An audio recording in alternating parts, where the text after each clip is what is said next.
రాష్ట్ర ప్రభుత్వం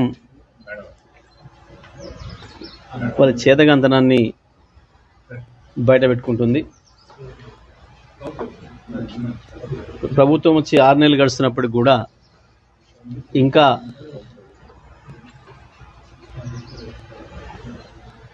ఆరోపణలతోని పబ్బం గడపాలనుకుంటున్నారు. గత ప్రభుత్వం పైన నిందలేయాలని, గత ప్రభుత్వాన్ని నడిపిన వాళ్ళపైన నిందలేయాలని, వీళ్ళ చేతగంతనాన్ని కప్పిపుచ్చుకోవడం కొరకు కమిషనర్ల పేరు మీద ఏదో నాటకాలు చేస్తున్నారు, డ్రామాలు చేస్తున్నారు తప్ప ఏమీ ఉండదు. దాంట్లో ఏదైనా ఒకటి ఏదైనా ఎంక్వైరీకి ఇస్తే వాళ్ళకి అప్పచెప్తే అది రోజుతో నా ప్రభుత్వం పని అయిపోతుంది. వాళ్ళు తేల్చి వాళ్ళు ఏదో రిపోర్ట్ ఇస్తే, రిపోర్ట్ ఇచ్చిన తర్వాత ఆ రిపోర్ట్ను అసెంబ్లీలో ప్రవేశపెడతారా, ఇంకో పద్ధతులు ఇస్తారా, ఏం చేస్తారు, ఏముంటాయి దాని చర్యలు అనేది దాని తర్వాత ప్రాసెస్ ఉంటుంది.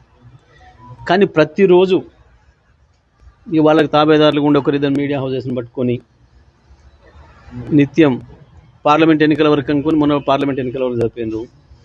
ఇప్పుడు ఇంకా ఇచ్చిన హామీల పైన ఎన్నికల తర్వాత చేస్తాము, కోడ్ పోయిన తర్వాత చేస్తామని చెప్పి ఇప్పుడు ప్రజలు ఎక్కడ కదులుతారో, ప్రజలు ఎక్కడ నిలదీస్తారో అన్న భయంతో ఇంకా అవే డ్రామాలు కొనసాగిస్తున్నారు. అన్నీ తేలిపోతున్నాయి.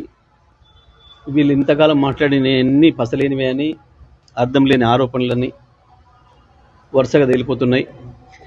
కాళేశ్వరం మీద ఈ ప్రభుత్వం చేసిన తప్పు పెద్ద నేరపూరితమైన చర్య.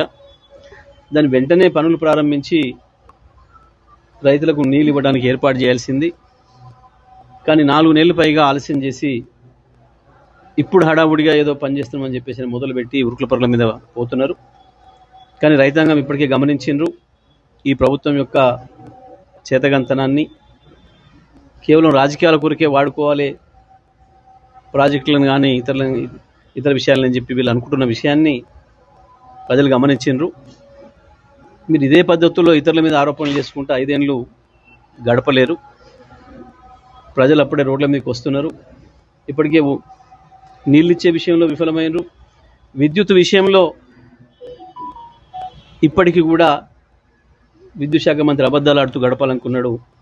రాత్రి హైదరాబాద్లోనే సగం హైదరాబాద్లో తెల్లందాక కరెంట్ లేదు. ఈ గ్రామాలలోనైతే చెప్పే పనే లేదు. మేము ఇచ్చిన కరెంటుని ఇవ్వడం చేత కావట్లేదు వీళ్ళకి. మంచినీళ్ళ కొరకు రోడ్ల మీద ధర్నాలు చేస్తున్నట్టు మనం అనేక మీడియాలో చూస్తున్నాం, ఛానళ్ళలో చూస్తున్నాం, సోషల్ మీడియాలో చూస్తున్నాం. రైతాంగం మళ్ళీ 10 ఏళ్ల క్రితం పరిస్థితిని గుర్తు చేసుకుంటున్నారు.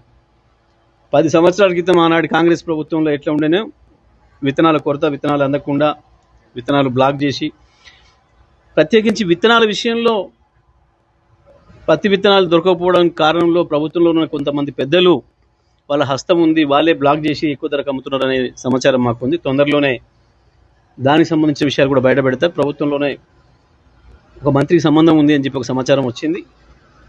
పూర్తి ఆధారం రాగానే దాన్ని కూడా మేము ప్రజల ముందుకు తీసుకొస్తాం. ఎట్టి పరిస్థితుల్లో కూడా ఈ ప్రభుత్వం యొక్క దొల్లతనాన్ని, ఈ ప్రభుత్వం యొక్క చేతగంతనాన్ని తప్పకుండా బయట పెడతాం. ప్రజల ముందట వీళ్ళను నిలబెడతాం. మీరు ఇచ్చిన హామీల మీద దృష్టి పెట్టకుండా ఇంకా తప్పించుకునే ప్రయత్నం చేద్దామంటే సాధ్యం కాదనే విషయాన్ని ఈ సందర్భంగా నేను స్పష్టంగా ప్రభుత్వానికి తెలియజేసుకున్నాం.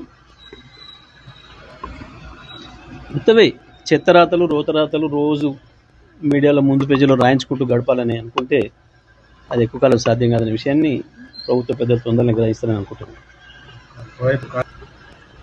వాళ్ళు ఎన్ని కమిషన్లు అయినా వేసుకోవచ్చు, ఎవరు వద్దనడం లేదు. కమిషన్లు వాళ్ళ పరిధిలో వాళ్ళు పనిచేయాల్సిన అవసరం ఉంటుంది. గతంలో మనం చాలా చూసినాం కమిషన్లు ఎట్లా పనిచేసినాయి, కమిషన్ల రిపోర్ట్స్ ఎట్లా వచ్చినాయి, ఏం చేసిండ్రు అనే విషయాలు మనం చాలా విషయాలు చూసినాం. మరి వాళ్ళ కమిషన్లు పనిచేసిన దానికంటే ఎక్కువ మీడియా వార్తలు ఎక్కువవుతున్నాయి. దానిపైన కూడా ప్రజలు ఆలోచిస్తున్నారు. కమిషన్ల యొక్క ఉద్దేశం ఏంది, దేని కొరకు ఏర్పాటు చేయబడ్డ కమిషన్లు ఏం పని చేస్తున్నాయనే విషయాన్ని కూడా ప్రజలు గమనిస్తున్నారు, అందరూ కూడా గమనిస్తున్నారు. ఎందుకంటే వాళ్ళ పని ఏదో వాళ్ళు జాగ్రత్త చేస్తారు, చేయాలి. కానీ ప్రతిరోజు దాన్ని ఏందో వార్తల్లో పెట్టి ఇప్పుడు రైతు రుణమాఫీకి మళ్ళీ ప్రజలు మొదలుపెట్టిండ్రు. ఎందుకంటే ఆగస్టు 15 డేట్ పెట్టుకున్నారు కాబట్టి ఆగస్టు 10 వస్తుందా రాదని ఎదురు చూస్తున్నారు రైతులు. దాంట్లో నుంచి తప్పించడం కొరకు ఇంకా నెల రోజులు ఇంకా 2 నెలలు ఇట్లనే గడుపుదామనే ఒక ప్రయత్నం ప్రభుత్వం చేస్తున్నట్టు కనబడుతుంది. దాని కొరకే ఈ కమిషన్లను వాడే ప్రయత్నం చేస్తున్నారు. రాజకీయాల కొరకు వాడుకున్నారు ఇన్ని రోజులు, ఇప్పుడు కూడా అదే ప్రయత్నం చేస్తున్నట్టు కనబడుతుంది. కానీ ఏప్రిల్ 10 తర్వాతనైనా మీరు ఇప్పుడు చేసినవన్నీ ప్రజలు చేపి చూపిస్తారు. మీకు మీ డ్రామాలు మీ డ్యాన్సులు అన్నిటిని కూడా ప్రజలు అర్థం చేసుకుంటున్నారు. తప్పకుండా కమిషన్లు ఉంటే కమిషన్లు, ఏదైనా విషయం అడిగితే వారికి సమాచారం కావాలంటే ఇవ్వడానికి అందరు సిద్ధంగా ఉన్నారు. ఎవరైనా ఇస్తారు, అందులో సందేహం ఏం లేదు. కానీ ప్రభుత్వం చేస్తున్న డ్రామాలు, కమిషన్లు అడ్డం పెట్టుకొని ప్రభుత్వం చేస్తున్న డ్రామాలు కూడా ప్రజలు గమనిస్తారు. అసలైన తొలి వెలుగు. ఫాలో వాట్సాప్ @తొలి వెలుగు official.